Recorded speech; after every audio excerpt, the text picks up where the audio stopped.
Hello world! Hello to all the visionaries out there. So I'm so excited to share this video to you because many times I saw na talagang nag-uumpisa sa isip, sa utak, no? Yung success ng isang tao. So we need to, number one, apply the blood of Jesus and of course, apply the Word of God, the principles and the promises of God in our mind. Pero kailangan talaga may big picture tayo and of course, clear intention, clear purpose kung bakit ka mag-acquire or bakit mo ipoprogram yung wealth sa brain mo. So, I've learned a lot of these things sa mga mentor ko sa online and I saw a lot of successful people na ginagawa talaga nila to. At the same time, successful in a way na fulfilled talaga sila. So, I just want to share this one because I am practicing this and I found out myself na napufulfill ako at the same time I'm in the learning stage and also nakita ko na you are enjoying every single things, no? Everything na nangyayari sa'yo because you have a big picture. So, let's dive into our video.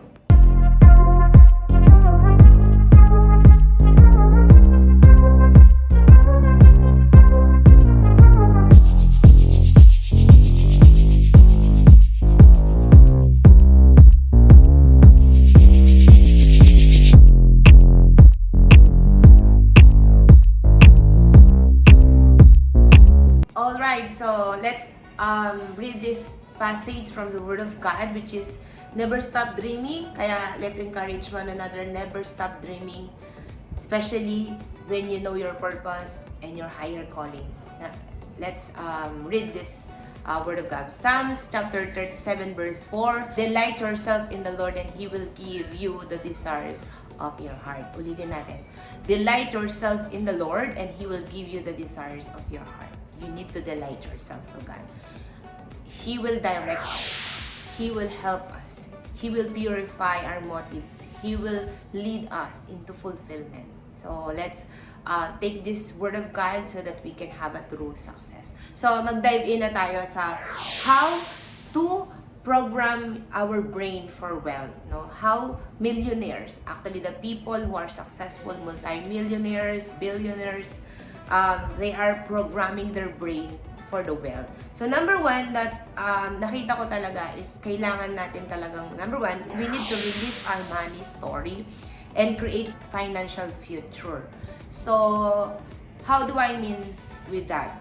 Kailangan talaga makita natin that we have a story, no, financial story talaga or money story na talagang rooted, which is if we are, lalo na ako, galing din ako sa kahirapan and nakaprogram yung mindset natin na mahirap lang tayo, hindi natin kaya to, hindi tayo deserve, or paano tayo magiging mayaman, wala tayong pamilyang sobrang yaman, wala tayong mga ganitong bagay na kailangan natin so that we can have a lot of income. So meron tayong mga ganong story which is rooted ng poverty.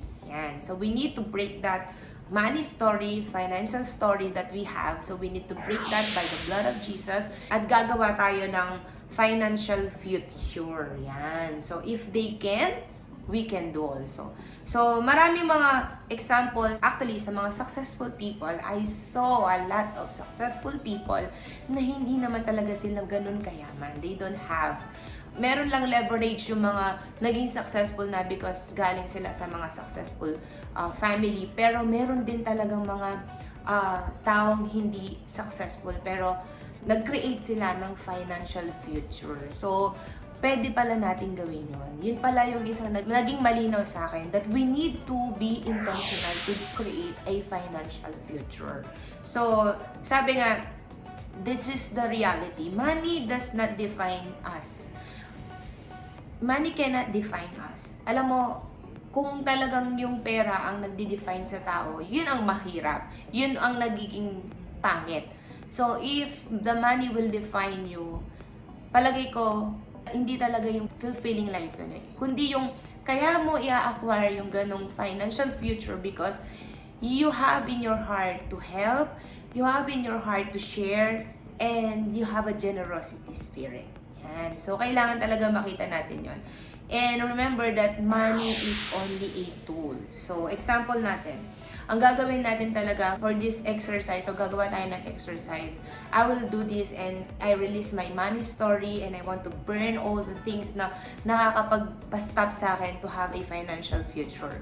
So, ang gagawin mo, isusulat mo talaga yung lahat ng mga curses, lahat ng mga struggles, lahat ng mga burdens, and also blocking moment of blocking stage of your life na talagang hindi ka makapag-create ng financial, and then let it burn.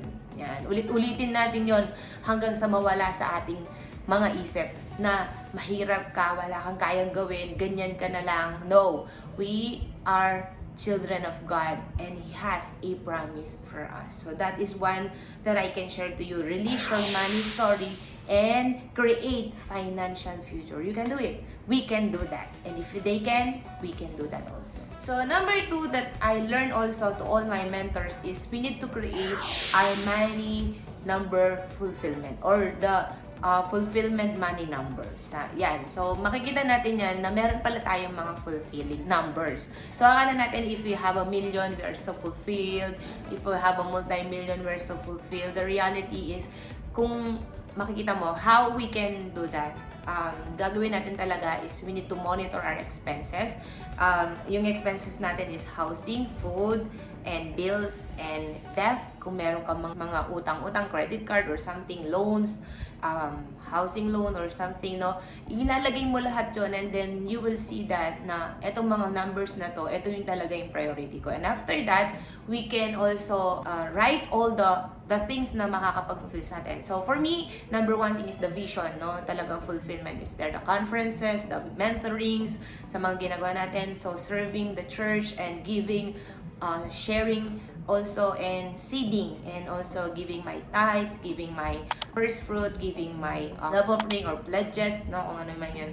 So, kasama yung mga yun. That is one of the fulfillment that I have. So, you need to write down all that fulfillment. Makikita mo talaga, ito pala yung masasabi mong you have a decent life, no? Makikita mo na okay ako dito sa every month kung may papasok na ganito, I'm okay with this. So, if there's another extra or tinatawag nating leverage or something na scalable income, so, yun na yung time na makikita mo na, wow, you can serve more, you can help more, you can give more. So, yun yung mga kailangan natin gawin. So, gagawin natin sa exercise na to, you will jot down yung mga housing needs and foods, bills, and also debts, and also dun sa mga entertainment, travel, and again, ulitin ko, if you are in the vision, siyempre bibigyan natin siya ng extra expenses on that because we know when we are in doing the vision, we have to expend, no? Kasi talagang kailangan natin pumunta dun because that is, again, ulitin ko, our fireplace to do more for the vision. So, yun yung mga yun. So, kailangan makita natin what is your fulfilling number, money number in your life. So, you can share it or you can write it so that, again, nakita ko yung exercise na when you write it, you are more clear to your direction. So, number 3 that I've learned also is we need to identify our vehicle. So, ano yung mga vehicle?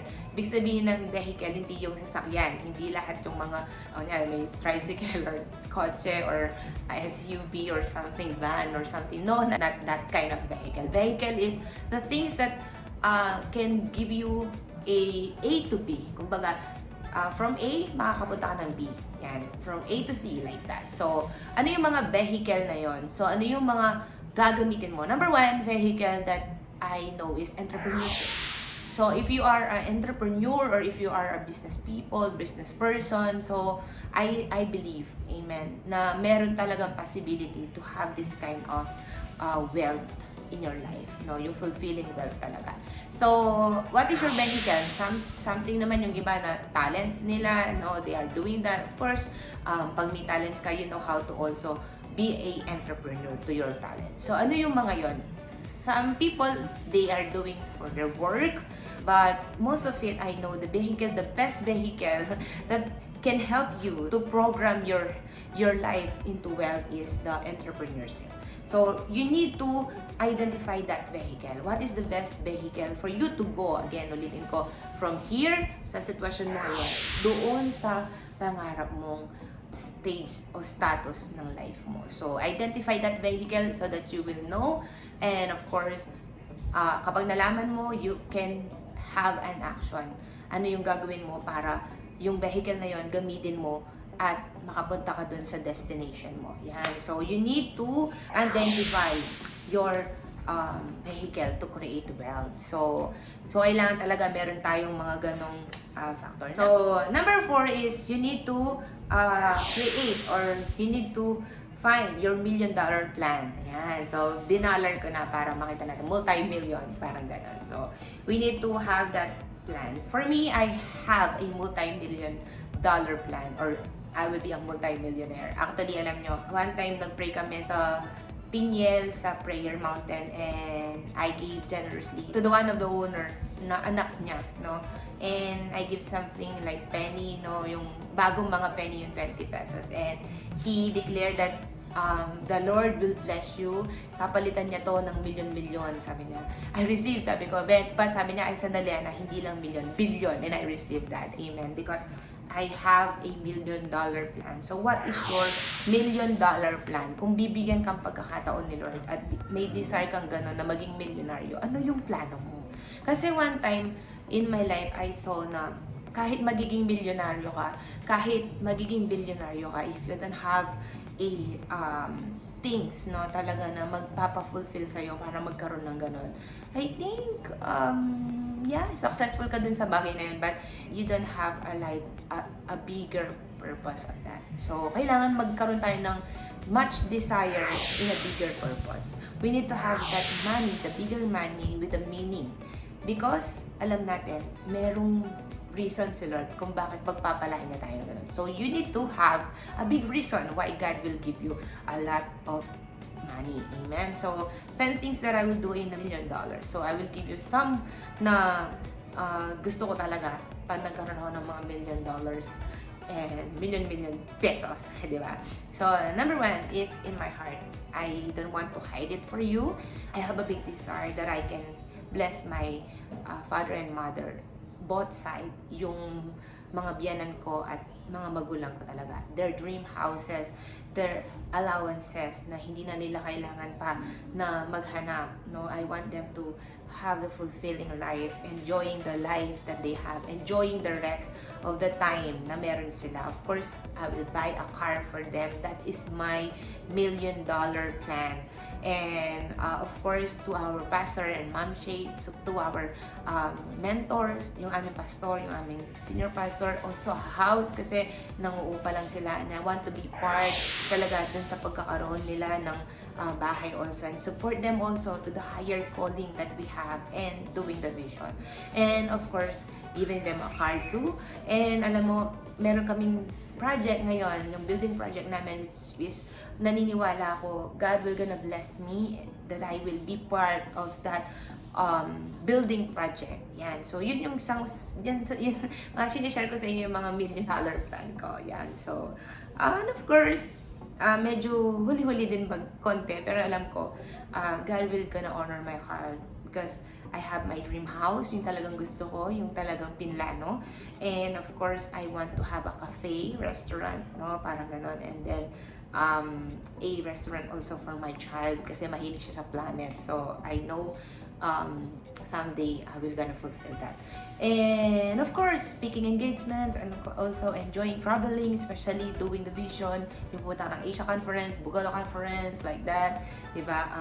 Africa, also Hawaii, gusto ko mag-travel din doon. And hindi lang travel, talagang pupunta tayo doon for a vision. And so, having a team that can change the world through Jesus, na hindi na magmumroblema yung kanilang income. That is one of my multi-million dollar plan, and being always available to my calling, sharing Jesus, and I need to do the things that can fulfill me doing the things for God. Yon.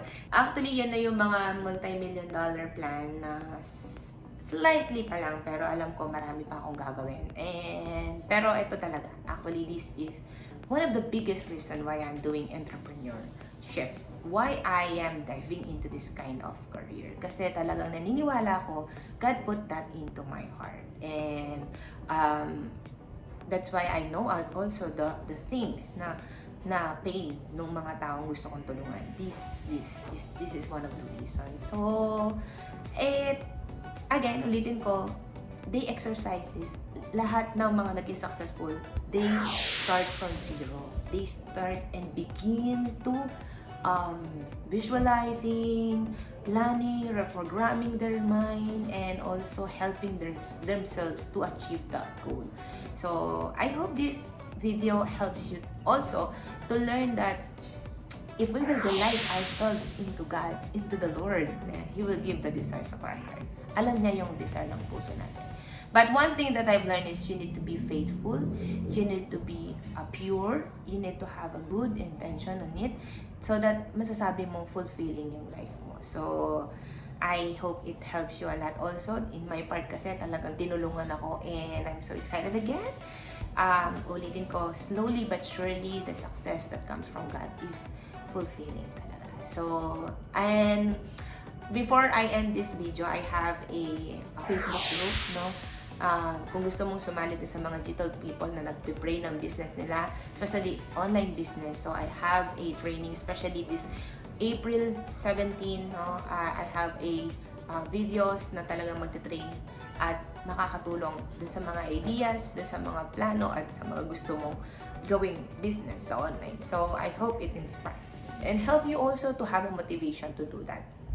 So, if you are interested, you can join my G12 Purpose Vision businesses people or mga aspiring business people na talagang gusto na magkaroon ng something great will happen in their lives. So, yun. And I hope that group will help you, inspire you, praying for you also. And ang prayer ko talaga is matulungan talaga yung mga G12 people na magkaroon ng matinding success sa life nila. Because, again, ulitin ko, walang hihigit dun sa higher calling natin, dun sa pinapagawa ni Lord.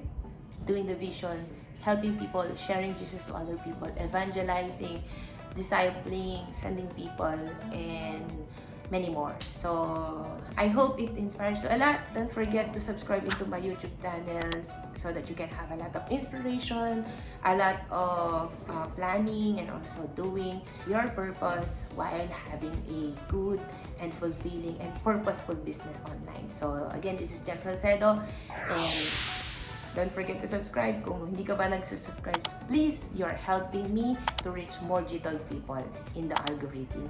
So, thank you. God bless. I have also a free ebook for you. So, ebook siya, downloadable siya. So, I will put the link on the description so you can have that ebook. Sinulat ko yon kung paano ko nag-start, and I hope may inspire ka so that if you read that, kung saan ako nag-start, kung paano ko ginawa lahat, and I start from zero, and now I'm here, and I know marami pang gagawin si Lord, more level up. So, grab that ebook for you so that, again, I'm praying na ma-absorb mo yung mga inspiration and also motivation na kung nagawa ni Jhem, you can do it also. So, grab your free ebook in the description below. Bye!